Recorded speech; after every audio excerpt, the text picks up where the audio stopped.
ਕੱਲ ਪ੍ਰਹਿਲਾਦ ਦੀ ਗੱਲ ਹੋਈ ਸੀ। ਉਹ ਵੀ ਭਗਤ ਸਨ। ਰਾਮ ਜਪੋ ਜੀ ਐਸੇ ਐਸੇ, ਧਰੂ ਪ੍ਰਹਿਲਾਦ ਜਪਿਓ ਹਰ ਜੈਸੇ। ਉਹਨਾਂ ਦੀ ਭਾਵਨਾ ਬਹੁਤ ਗਹਿਰੀ ਹੋਵੇਗੀ। ਤੁਸੀਂ ਖਿਆਲ ਕਰੋ।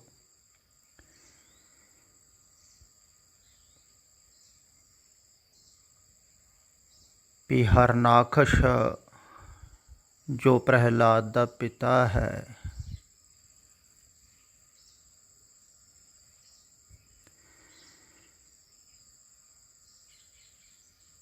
ਤੋ ਉਹਦੀ ਆਗਿਆ ਸਾਰੀ ਹੀ ਪ੍ਰਜਾ ਮੰਨਦੀ ਹੈ।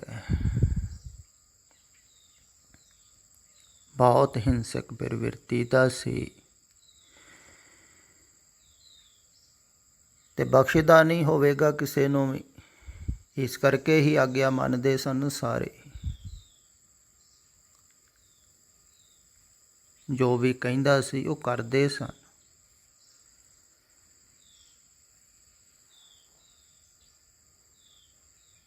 ਪਰ ਉਹਦਾ ਹੀ ਬੇਟਾ, ਉਹਦਾ ਹੀ ਬੱਚਾ, ਉਹਦਾ ਹੀ ਇਕਲੌਤਾ ਪੁੱਤਰ ਆਗਿਆ ਨਹੀਂ ਮੰਨ ਰਿਹਾ ਹੈ। ਉਹ ਆਗਿਆ ਮੰਨ ਰਿਹਾ ਹੈ ਆਪਣੇ ਗੁਰੂ ਦੀ।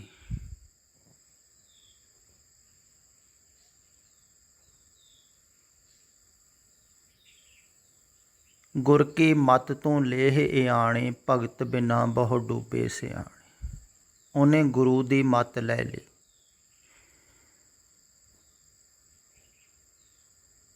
ਜੋ ਗੁਰੂ ਨੇ ਸਮਝਾਇਆ ਸੀ ਉਹ ਕਰਨ ਨੂੰ ਤਿਆਰ ਹੈ।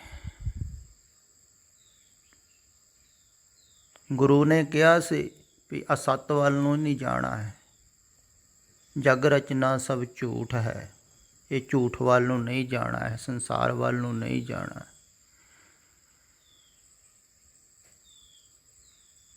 ਤੋ ਇਨਕਾਰ ਕਰਦਾ ਹੈ ਆਪਣੇ ਪਿਤਾ ਨੂੰ, ਹਰਨਾਕਸ਼ ਨੂੰ, ਵੀ ਮੈਂ ਨਹੀਂ ਤੇਰੀ ਗੱਲ ਮੰਨਣੀ, ਨਹੀਂ ਜਾਣਾ ਸੰਸਾਰ ਵੱਲ। ਉਹ ਸੰਸਾਰ ਵੱਲ ਨੂੰ ਖਿੱਚ ਰਿਹਾ ਸੀ। ਉਹ ਚਾਹੁੰਦਾ ਹੈ ਰਾਜਨੀਤੀ ਸਿੱਖੇ, ਰਾਜਨੀਤੀ ਪੜ੍ਹੇ, ਰਾਜਨੀਤੀ 'ਚ ਕਾਮਯਾਬ ਹੋਵੇ, ਰਾਜਾ ਬਣੇ। ਉਹ ਇਨਕਾਰ ਕਰ ਰਿਹਾ ਸੀ। ਉਹ ਕਹਿੰਦਾ ਮੈਂ ਨਹੀਂ, ਵੀ ਅਗਰ ਮੈਂ ਤੇਰੀ ਆਗਿਆ ਮੰਨ ਲਈ ਤੇ ਮੈਂ ਫਿਰ ਗੁਰੂ ਦਾ ਨਿਰਾਦਰ ਕਰ ਰਿਹਾ।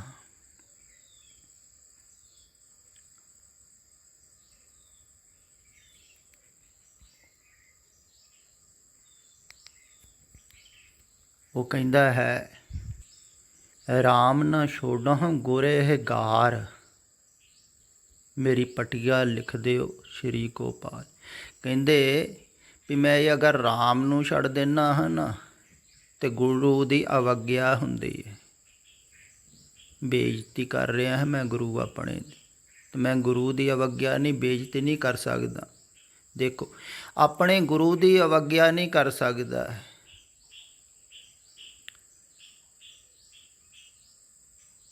ਤੋ ਕਰ ਵੀ ਨਹੀਂ ਰਿਹਾ ਹੈ। ਉਹ ਕਹਿੰਦਾ ਹੈ ਜੋ ਗੁਰੂ ਨੇ ਕਿਹਾ ਹੈ ਉਹ ਹੀ ਕਰਨਾ ਹੈ।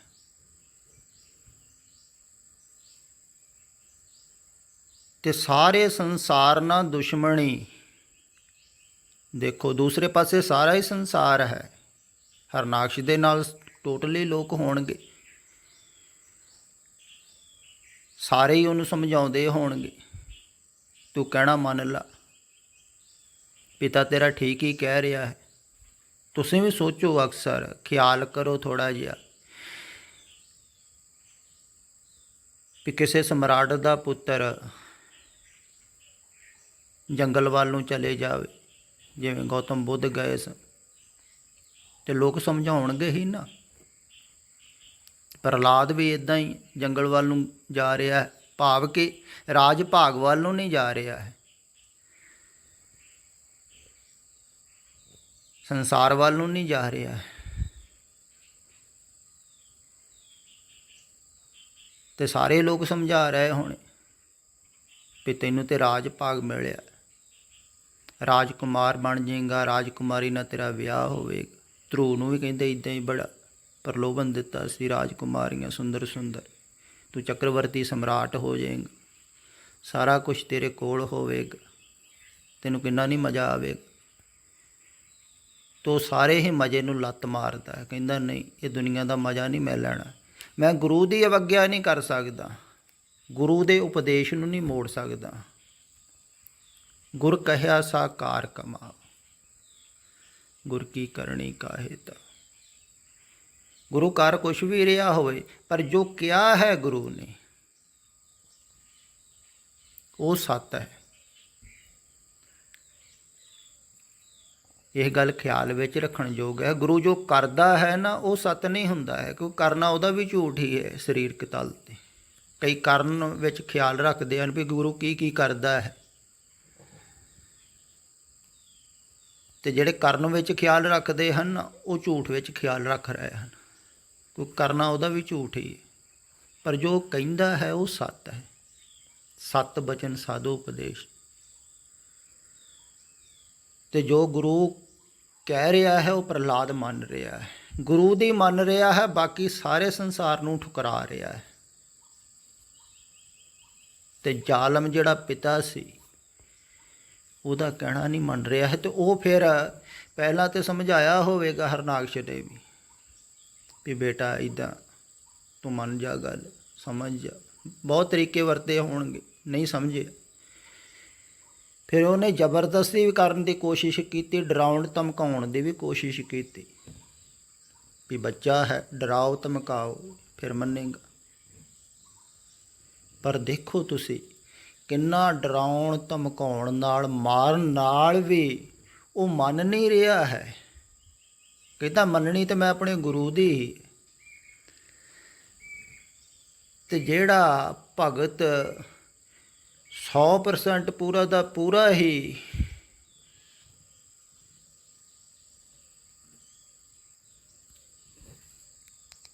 ਗੁਰੂ ਦੀ ਆਗਿਆ ਮੰਨਣ ਨੂੰ ਤਿਆਰ ਹੋ ਜਾਂਦਾ ਹੈ ਨਾ,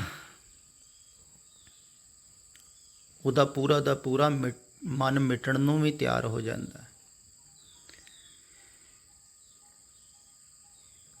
ਪਹਿਲਾਂ ਤਾਂ ਉਹ ਛੋਟੀਆਂ ਛੋਟੀਆਂ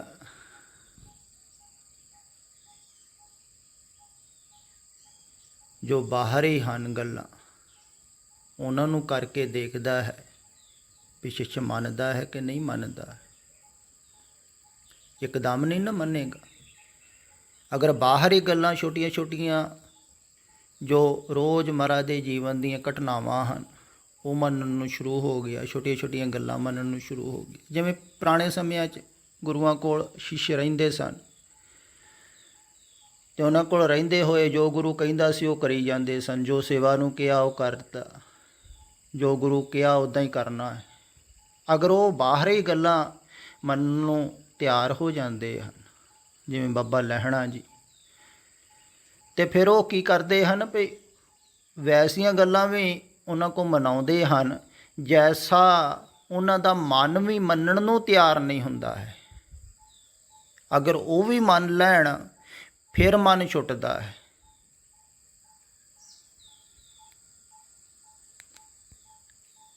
ਫਿਰ ਖਿਆਲ ਵਿੱਚ ਲਿਓ ਵੀ ਪਹਿਲਾਂ ਤਾਂ ਬਾਹਰੀ ਛੋਟੀਆਂ ਛੋਟੀਆਂ ਘਟਨਾਵਾਂ, ਛੋਟੀਆਂ ਛੋਟੀਆਂ ਗੱਲਾਂ, ਜਿਵੇਂ ਬਾਬੇ ਲਹਿਣਾ ਨੂੰ ਕਹਿ ਦਿੱਤਾ ਅੱਧੀ ਰਾਤ ਜਾਂ ਪੁਰਖਾ ਕੱਪੜੇ ਧੋ ਕੇ ਲਿਆ, ਧੁੱਪ ਚੜ੍ਹ ਗਈ, ਸੁਕਾ ਕੇ ਲਿਆਈ,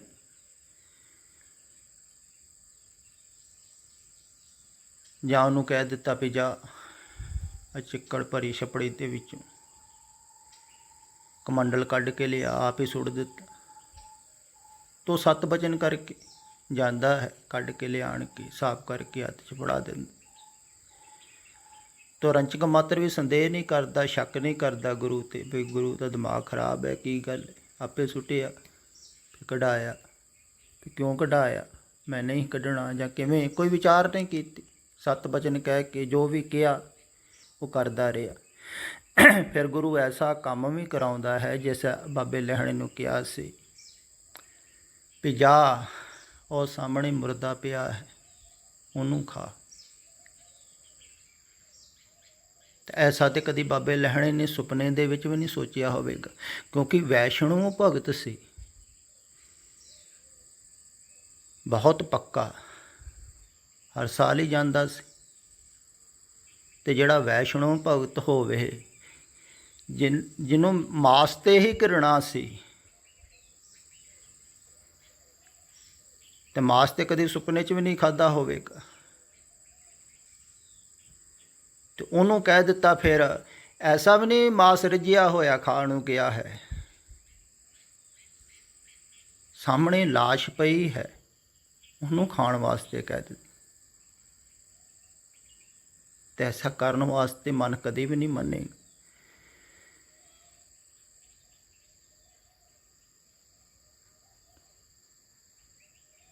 ਜਿਹੜਾ ਕੰਮ ਕਰਨ ਵਾਸਤੇ ਕਦੀ ਵੀ ਮਨ ਨਹੀਂ ਨਾ ਮੰਨਦਾ ਹੈ, ਜਦੋਂ ਉਹ ਵੀ ਸ਼ਿਸ਼ਾ ਖੁਸ਼ੀ ਖੁਸ਼ੀ ਹੀ ਬਿਨਾਂ ਸੋਚੇ ਹੀ ਕਰਨ ਨੂੰ ਤਿਆਰ ਹੋ ਜਾਂਦਾ ਹੈ ਨਾ, ਉਦੋਂ ਸਮਝ ਲੈਣਾ ਚਾਹੀਦਾ ਹੈ ਵੀ ਉਹਦਾ ਮਨ ਮਿਟਣ ਨੂੰ ਬਿਲਕੁਲ ਤਿਆਰ ਹੋ ਗਿਆ।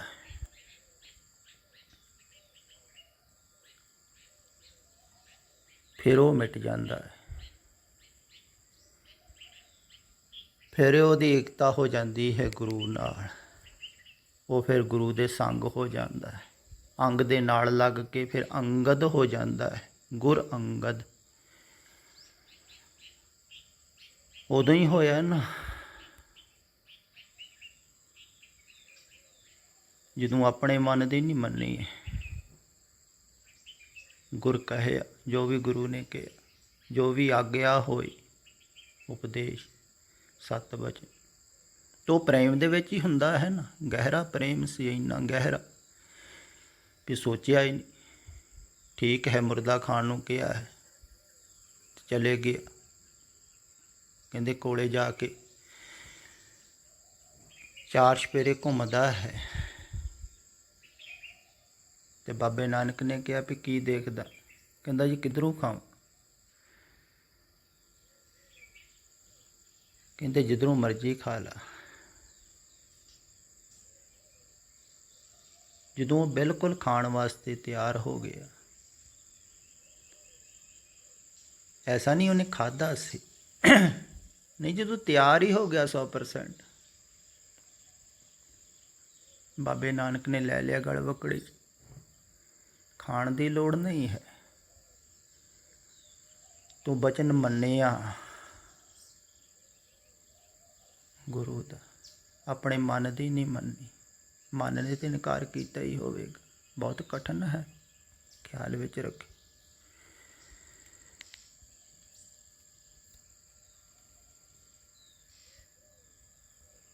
ਤੇ ਜਿਨ੍ਹਾਂ ਦੇ ਅੰਦਰ ਭਾਉ ਭਗਤ ਭਗਵਾਨ ਭਾਵਨਾ ਹੈਗੀ ਹੈ ਨਾ, ਉਹ ਫਿਰ ਧੀਰੇ ਧੀਰੇ ਬਚਨ ਮੰਨਣਾ ਸ਼ੁਰੂ ਕਰਦੇ ਹਨ।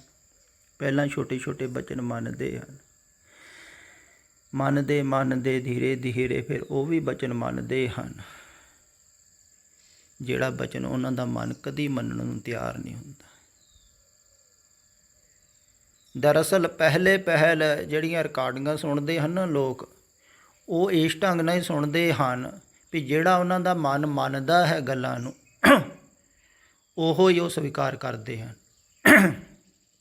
ਜਿਹੜੀਆਂ ਗੱਲਾਂ ਮਨ ਨੂੰ ਚੰਗੀਆਂ ਨਹੀਂ ਲੱਗਦੀਆਂ ਹਨ, ਉਹ ਨਹੀਂ ਸਵੀਕਾਰ ਕਰਦੇ। ਇਸ ਕਰਕੇ ਕਈ ਛੱਡ ਵੀ ਜਾਂਦੇ ਹਨ ਵੀ ਆਪਣੇ ਮਨ ਦੇ ਅਨੁਕੂਲ ਨਹੀਂ ਹਨ। ਪਰ ਜਿਹੜੀਆਂ ਗੱਲਾਂ ਮਨ ਦੇ ਅਨੁਕੂਲ ਨਹੀਂ ਹਨ, ਉਹ ਹੀ ਵਾਸਤਵਿਕ ਵਿੱਚ ਤੁਹਾਡੇ ਮਨ ਨੂੰ ਮਾਰਨ ਵਾਲੀਆਂ ਹਨ। ਖਿਆਲ ਵਿੱਚ ਰੱਖਿਓ, ਜਿਹੜੀਆਂ ਮਨ ਨੂੰ ਚੰਗੀਆਂ ਨਹੀਂ ਲੱਗਦੀਆਂ ਹਨ ਨਾ, ਤੁਹਾਡੇ ਨੂੰ ਭਾਉਂਦੀਆਂ ਨਹੀਂ ਹਨ, ਉਹ ਹੀ ਮਨ ਨੂੰ ਮਾਰਨ ਵਾਲੀਆਂ ਹਨ। ਤੇ ਜ਼ਿਆਦਾਤਰ ਸੰਭਾਵਨਾ ਇਹੋ ਹੀ ਹੈ ਵੀ ਉਹੋ ਹੀ ਤੁਹਾਡੇ ਕੋਲ ਕਰਾਈਆਂ ਜਾਣਗੀਆਂ, ਤਾਂ ਹੀ ਤੁਹਾਡਾ ਮਨ ਮਰੇਗਾ। ਫਿਰ ਧੀਰੇ ਧੀਰੇ ਤੁਸੀਂ ਕਰਨ ਨੂੰ ਤਿਆਰ ਹੋ ਜਾਂਦੇ ਹੋ, ਸਵੀਕਾਰ ਵੀ ਠੀਕ ਹੈ, ਜੋ ਕਿਹਾ ਹੈ ਉੱਦਾਂ ਹੀ ਕਰਨਾ ਹੈ। ਤੇ ਜਿੱਦਾਂ ਤੁਸੀਂ ਕਰਦੇ ਹੋ ਧੀਰੇ ਧੀਰੇ,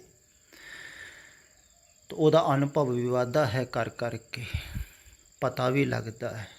ਤੇ ਇਹ ਮਾਰਗ ਬਹੁਤ ਧੀਰਜ ਦਾ ਹੈ, ਖਿਆਲ ਵਿੱਚ ਰੱਖਣ ਯੋਗ ਹੈ। ਕਈ ਬਹੁਤ ਕਾਹਲੀ ਕਰਦੇ ਹਨ, ਤੇ ਇੱਕਦਮ ਨਹੀਂ ਨਿਕਲੇਗਾ ਮਨ, ਇੱਕਦਮ ਨਹੀਂ ਮਰੇਗਾ, ਇੱਕਦਮ ਨਹੀਂ ਮੰਨੇਗਾ ਸਾਰੀਆਂ ਗੱਲਾਂ, ਇੱਕਦਮ ਨਹੀਂ ਸਵੀਕਾਰ ਕਰੇਗਾ। ਇਹ ਹੌਲੀ ਹੌਲੀ ਭਾਵਨਾ ਗਹਿਰੀ ਹੋਵੇਗੀ। ਜਿਵੇਂ ਜਿਵੇਂ ਤੁਸੀਂ ਸੁਣੋਗੇ, ਥੋੜ੍ਹਾ ਥੋੜ੍ਹਾ ਸਵੀਕਾਰ ਕਰੋਗੇ, ਭੁੱਲ ਜਾਵੇਗਾ, ਕਈ ਸੰਸਾਰ ਵੱਲ ਨੂੰ ਮਨ ਚਲੇ ਜਾਵੇਗਾ। ਕਦੇ ਬੜਾ ਨੈਗੇਟਿਵ ਹੀ ਹੋ ਜਾਂਦਾ ਹੈ ਮਨ, ਬਹੁਤ ਜ਼ਿਆਦਾ। ਜਦੋਂ ਨੈਗੇਟਿਵ ਹੋ ਜਾਵੇ ਤਾਂ ਵੀ ਨਾਰਾਜ਼ ਹੋਣ ਦੀ ਲੋੜ ਨਹੀਂ, ਫਿਰ ਪੋਜੀਟਿਵ ਹੋ ਜਾਵੇਗਾ।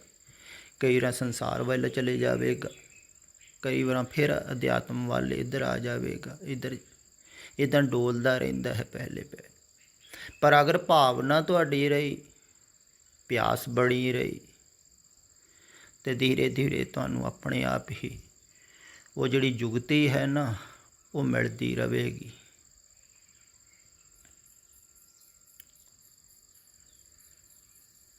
ਨਿਕਲਣ ਦੀ ਜੁਗਤੀ ਸੰਸਾਰ ਵਿੱਚੋਂ, ਛੁੱਟਣ ਦੀ ਜੁਗਤੀ, ਜਾਂ ਕਹਿ ਲਈਏ ਮਿਟਣ ਦੀ ਜੁਗਤੀ,